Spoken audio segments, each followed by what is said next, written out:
All right, it's about that time to take a look at the big stories in the papers here on Freshly Pressed on the Smooth Breakfast on Smooth 98.1. Love music, love life, 31 minutes past 7 a.m. It's a Monday, beautiful Monday, great weather out there. Hopefully, it doesn't get too hot because we need cool heads to get on about our business today to start the week, plan the way forward, and get things together. My name is Ayokunmi Kekirieko. Hope you've had a great weekend. You're well rested and ready to go. We definitely are. The stories are ready. The analysts are in the house. And of course, we look forward to your thoughts and contributions as well. So please do join us on WhatsApp and keep up with us on YouTube. Also, YouTube, you can find us at Smooth 981 FM Lagos. We are streaming live. Leave your comments there. Also, leave your comments on WhatsApp 0911 999 0911 I will implore you, as I always do, to please construct your messages in a way that makes it easy to read punctuation. Make it concise so that I don't stumble over it. Thank you in advance. Anyways, joining me to take a look at the stories, I have two gentlemen with me on the show, one on Zoom, one in the studio. But hey, they're all here in the flesh and the spirit to me.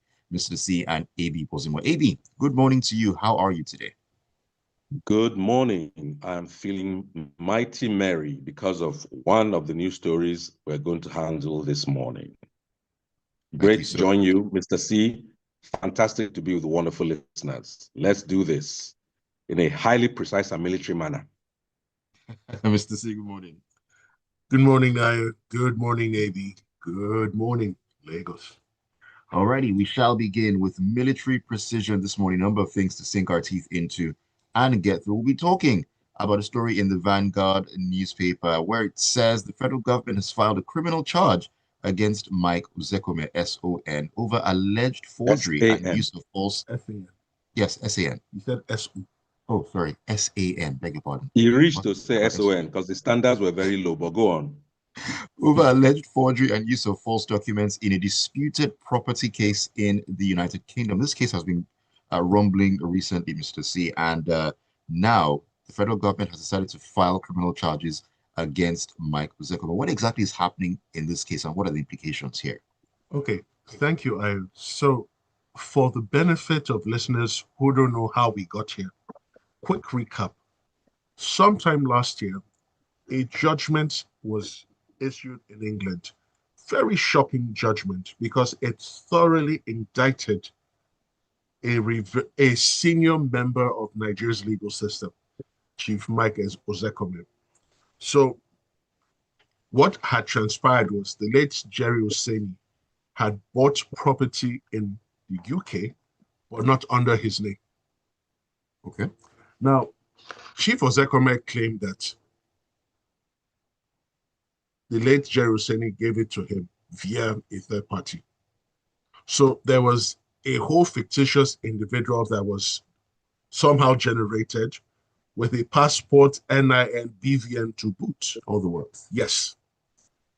But the court in England found that the individual did not exist, that it was thoroughly shocked and disappointed that a lawyer, and not just any lawyer, a senior lawyer in Nigeria, a senior advocate, which is the equivalent today of a King's Counsel in the UK, was involved in such shenanigans. Now, when the news hit Nigeria last year, a lot of people were shocked and disappointed. But for some who already knew the rot that had set in within the body of senior advocates, they were not surprised. Now, I am aware that some very senior lawyers in Nigeria, including senior advocates and non-senior advocates, had taken moves to ensure Mr. Ozekhome was duly prosecuted here. Is this the outcome of their work? Maybe. Maybe not. But he's not the first senior advocate to be involved in something like this. Now, they filed a 3-count charge against him, the ICPC. And I've looked at the charge sheet. The first charge sheet, I'm going to read it out to show you how ridiculous it is, because it makes no sense even to carpenters and plumbers. Now, count one, that you, Chief Ozekhome, sometime in August 2021 or thereabout, at a place outside Nigeria, i.e. London, within the jurisdiction of this honorable court. How does that make any sense? How, no matter how you stretch your geography, how is London within the jurisdiction of a court in Nigeria? You can't even get SEME to be in the jurisdiction of a court in Nigeria. And this was prepared by senior lawyers in the ICPC, and it was signed. Now, second charges, they accuse him of making a false passport. Good luck to them proving that, because individuals do not make passports. Passports come from the Nigerian Immigration Service. You apply, you don't even know where it's made. They tell you, come and do your biometrics, you do that, and you collect your passport. So the onus is on them to prove that the passport was actually not a genuine one. No, they accuse him of making it. Or of making it, not having it. No, making it. Two different things. Yes. That they accuse him of making a false document to use to make a false claim. Good luck proving that he made it. The third count is that he knowingly used a fake document. If you cannot prove that he made the document, if you cannot prove that he knew it was a fake document, good luck. Let me play a little bit of a conspiracy theorist here. Looking at how these charges, I mean, from what you've pointed out, how odd they seem to have been put together. Could this possibly be some sort of ploy to bungle this case from the get-go? Because I don't want to imagine that senior lawyers, senior legal practitioners would file charges in this way, that it is so very easy for anyone to just pick out, all the loopholes right there. Well, let's not speculate, right? But if we were to speculate like the ordinary man on the street, it could be that it's either gross incompetence, or they've given him leeway to sort himself out. This is the best we can do. Sort yourself out with your defense. But I refuse to believe that these are the best charges that could have been drafted. Now, why is the ICPC prosecuting?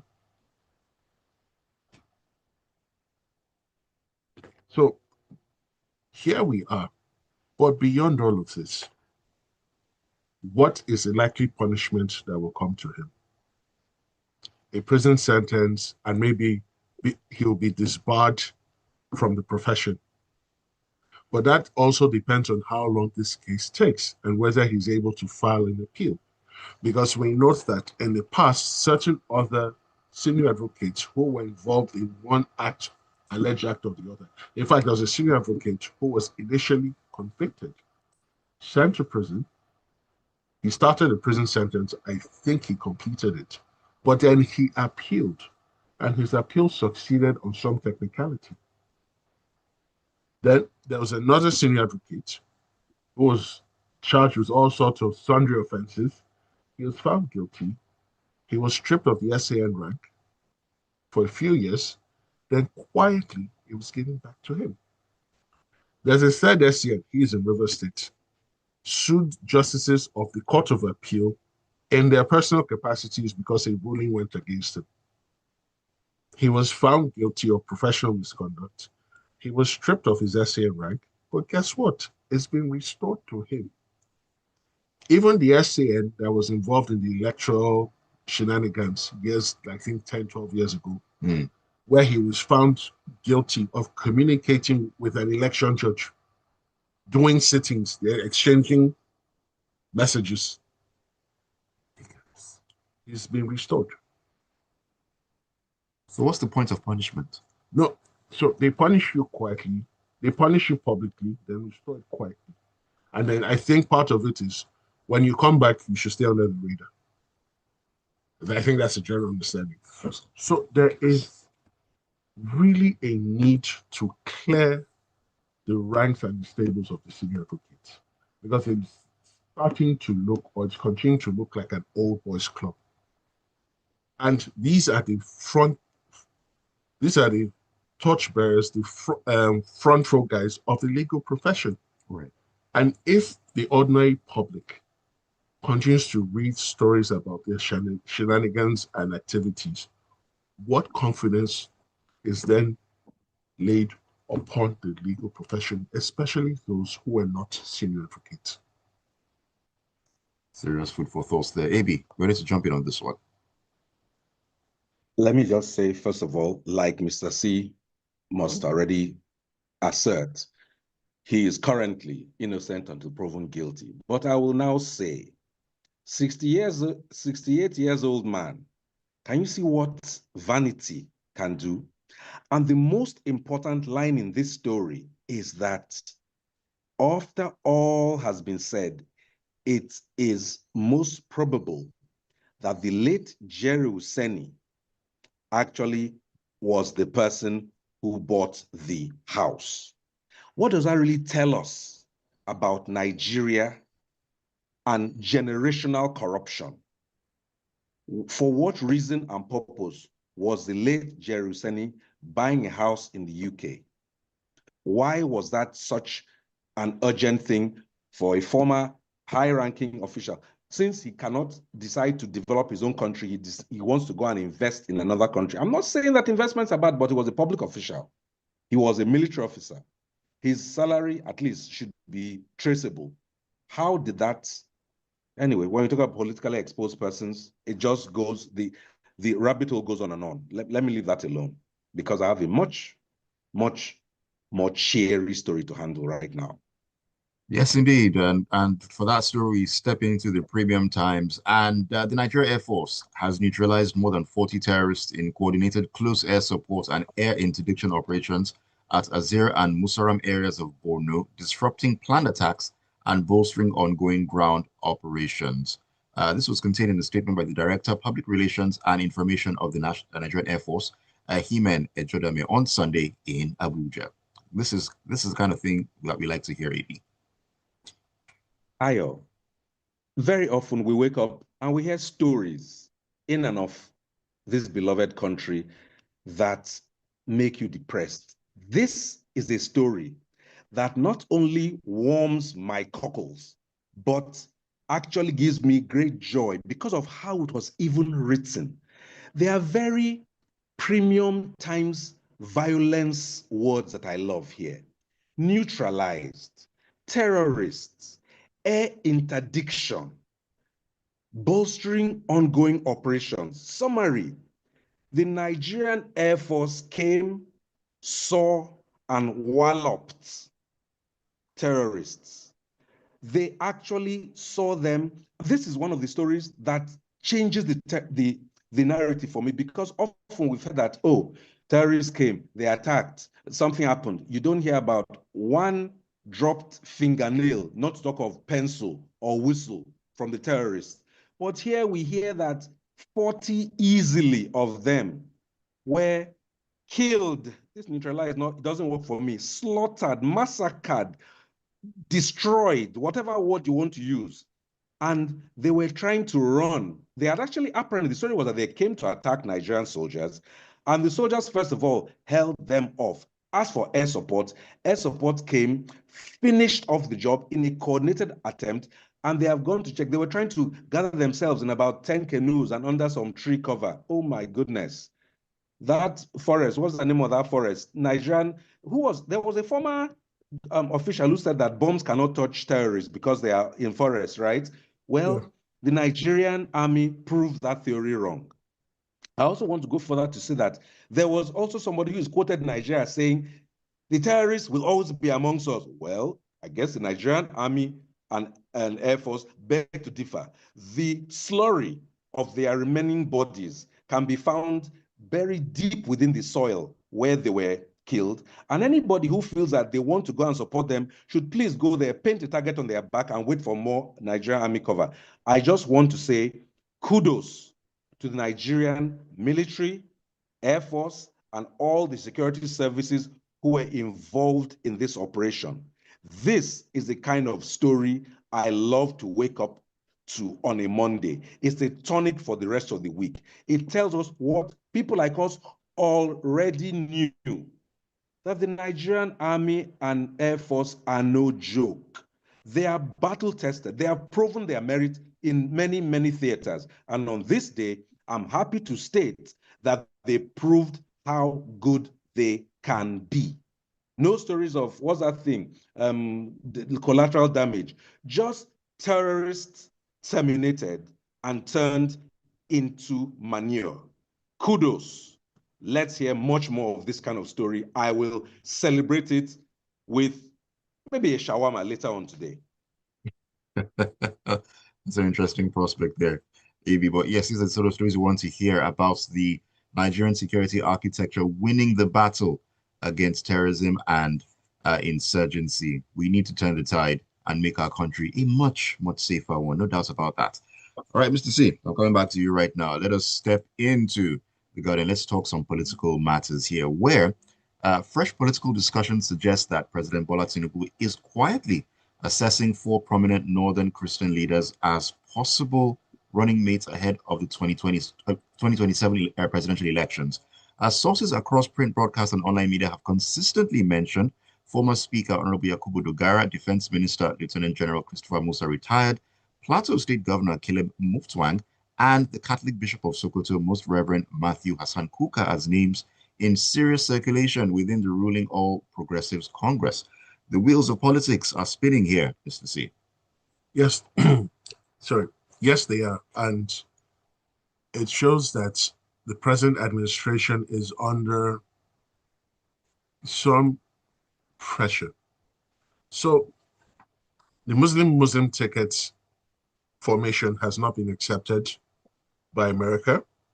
Even within Nigeria, some people had reservations, but today, that's what we have.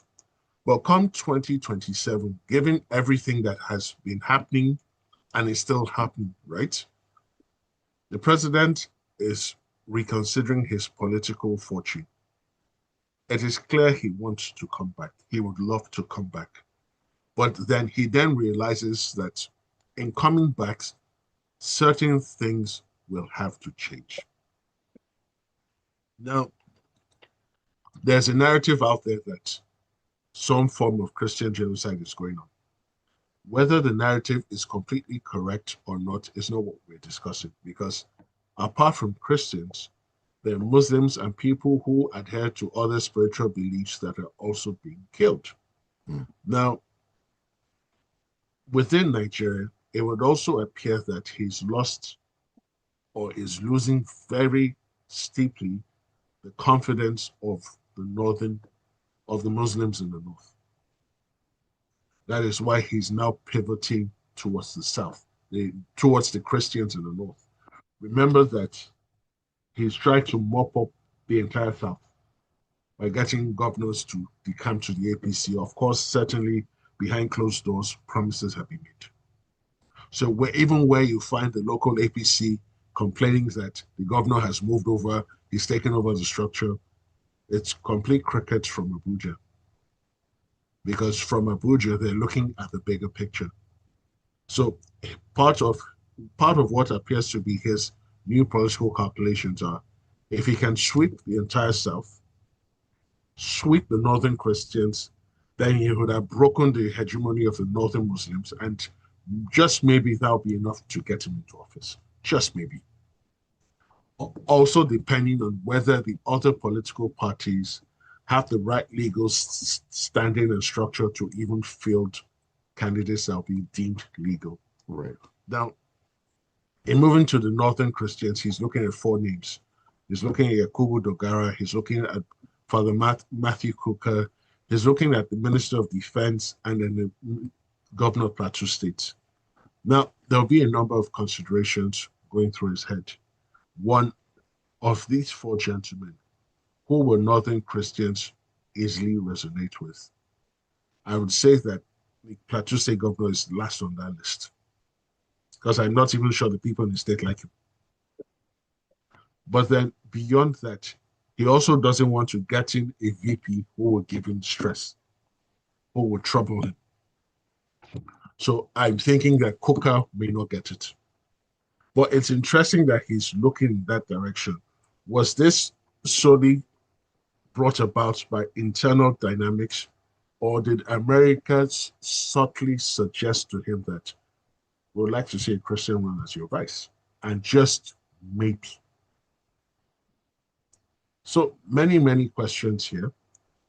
And whilst he's still considering the Northern Christians, assuming this story is completely true, what is he going to do to Shetima? Exactly. I was about to ask that. Where does this leave the current vice because president? naturally, if I was Shetima, I would expect to be VP for another 4 years.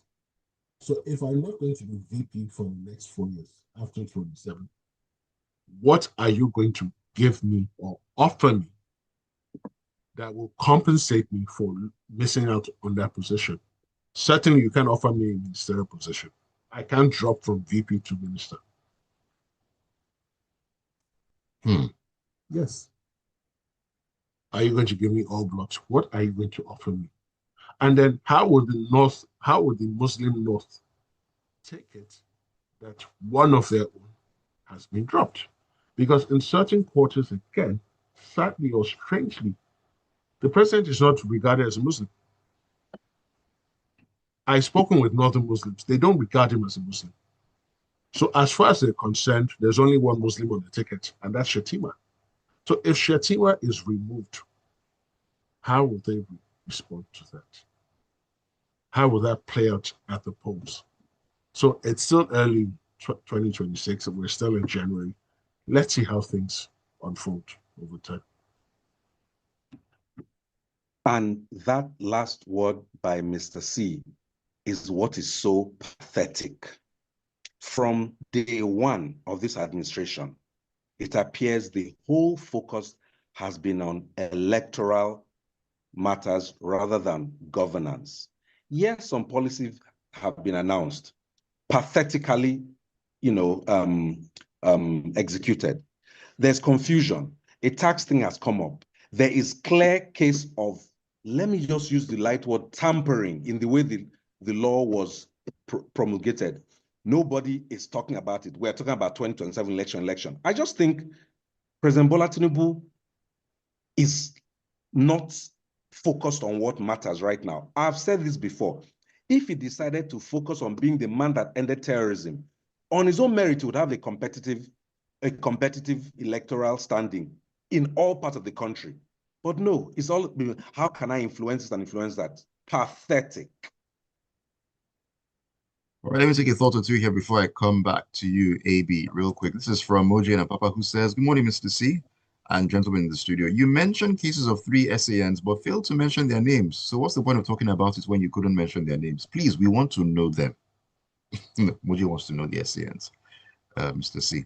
Ajayi Oloniluwa says, good morning, gentlemen. He's in Magudu Jerry Sherry, by the way. He says, announcing the killing of 40 terrorists in this encounter is not enough. We should know their identities. And like the US do, emphasis should be on targeting their leaders, because once you cut off their heads, or once you cut off the head, it's easier to deal with the followers. Thank you for your message there, Ajay. Tino says, I agree. It's all been 2027 talks since the beginning of this administration. So pathetic. All right. AB, coming back to you right now. Let us talk about this story in the Punch newspaper. It is something that we need to actually bring to the fore. Very important. Well, the Lagos State Police Command says it is closely monitoring social media platforms to uncover and tackle a wave of staged kidnappings in parts of the state.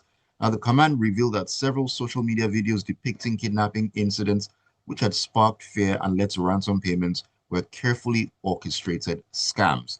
AB, this is something that we cannot allow to fester, because we know how terrible it is for those who are actually kidnapped, and also for their families as well, for some people to be using this to scam other people. You know what, Ayo? This is a typical case of crying wolf.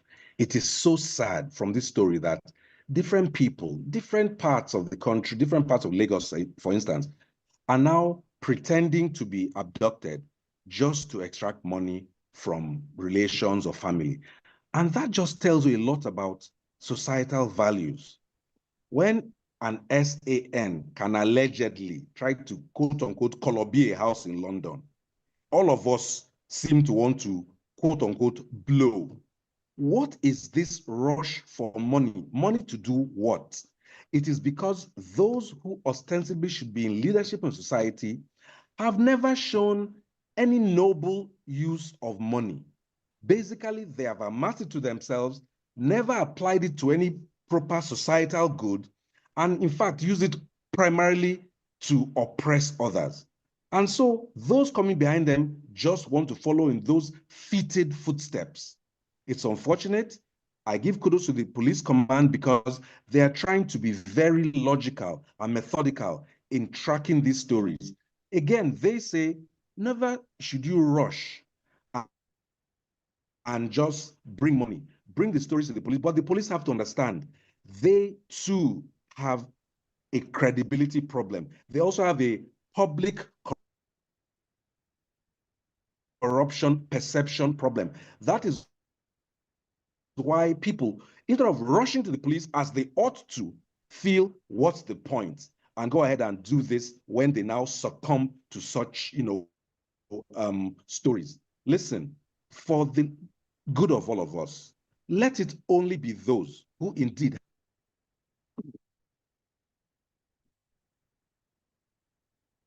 have the unfortunate circumstance of being abducted or kidnapped that ever have to experience it. And the police should make sure that making it look as if they can't be trusted to handle kidnapping cases. I give them kudos in this instance for highlighting this, but they too need to look in the mirror and do the work so that they become the default and de facto people that are approached rather than individuals feeling that they want to engage in self-help. The police is our friend, but they have to act in a friendly manner. Okay, so very quickly, there's something I want to take out of everything Eddie has said. There's a growing surge of false reporting, and it's not just related to kidnappings or abductions. It's also related to cases of sexual assault. And you find people making false reports, causing state resources that are not a lot to be used, and at the end of the day, turns out to be false. What is the punishment for them, apart from the criminal offense that says where you give false information to the police, then you're liable and you will be convicted. But if you report a fake abduction, the penalties should be so stiff that you will learn a lesson the hard way. Maybe suffer the same fate as one who would have gotten if he was actually guilty of a kidnapping. Because when you allege that you were falsely kidnapped, whether you like it or not, you're going to put innocent people in trouble. Mm. And when innocent people are in trouble, there's a tendency they will likely lose their liberty. And when their liberties are lost, no amount of money can replace liberty that was unfairly and illegally taken. I hear you on that one, Mr. C. I mean, it's absolutely ridiculous the fact that some people have resorted to this sort of thing, bearing in mind the gravity of the offense of kidnapping. Let me throw in this example. A man sold his house because he was told his brother had been kidnapped. Guess what? Turns out the brother staged the whole thing. What should that brother do to him? He had to sell his house. Yes. Let me take your messages as we wrap up on the show this morning. I'm trying hard not to think about it too severely. It's too early to have a headache this morning. Jerry says, "Good morning, all. If this story is anything to go by, Bishop Reverend Kuka will be the best. I don't think he's been hinted about it. That's why he has not been so vocal as usual lately. Well, we can only speculate at this point." Barrister Danukuda says, "Good morning, crew. I think it's better Shetima resigns honorably now than to be dropped eventually for a Christian aspirant. That is taking the path of honor." That's according to Barrister Danukuda. Would you agree that it would be best for the vice president to resign with all these probable rumblings going on? Stay in, travel, enjoy the rest of your term, because he's scheduled to travel out. There's no point resigning now. He hasn't done anything illegal or lawful. So why is he And resigning? also, in the budget, they have just ordered a new engine for his plane. I beg, stop it. He's in office. Let him rock that plane well. Have they got the new windscreen? I don't know yet. Those are our priorities, please. Let's get our priorities right. All right, let me take a thought here from your Feel Good Radio friend in Yenagoa, Bayelsa State. He says, it's certainly very cheering news to hear about the advancement of the Nigerian Air Force in Borno. We need a lot more of that, please. About that, no, we need a lot more of that. P.S. I wonder how Shigumi is doing this morning. Well, it's interesting that we haven't heard too much from Shigumi in recent weeks. I wonder why that is so. I just wonder. Anyways, we Our can next only, being once again, pressed. we can only speculate once again. All right, we need to go. Thank you all so much for the messages and for being a part of Freshly Pressed this morning here on Smooth 98.1. Always a pleasure bringing the show to you and getting your messages and your thoughts in. A big thank you to you, AB and Mr. C, for coming through as you usually do, always do. You are the real MVPs. AB. Thank you very much. Kudos to the Nigerian security forces. Step up the Nigeria police. This country has all the treasures that Africa and the world craves. There is nothing wrong with Nigerians, but there is a lot to be repaired in Nigeria. All right, Mr. C. Thank you, Ayo. Thank you, AB. Thank you, wonderful listeners. Let's go out and make this week productive, spectacular, fruitful, and rewarding. Yes, indeed. As I love to say, copy D and make sure that you seize that day. So much more to come on the Smooth Breakfast this morning, 8:15. We're taking a walk into the locker room to talk about what's been going on in the world of sports, football from Europe, and of course, the Africa Cup of Nations came to a close last night. Senegal did the business. And for those who love English football, hey, you can see me on YouTube wearing the colors. We'll talk about that and a whole lot more on the other side. My name is Ayokunmi Kekire. Stay with us. Just thank you.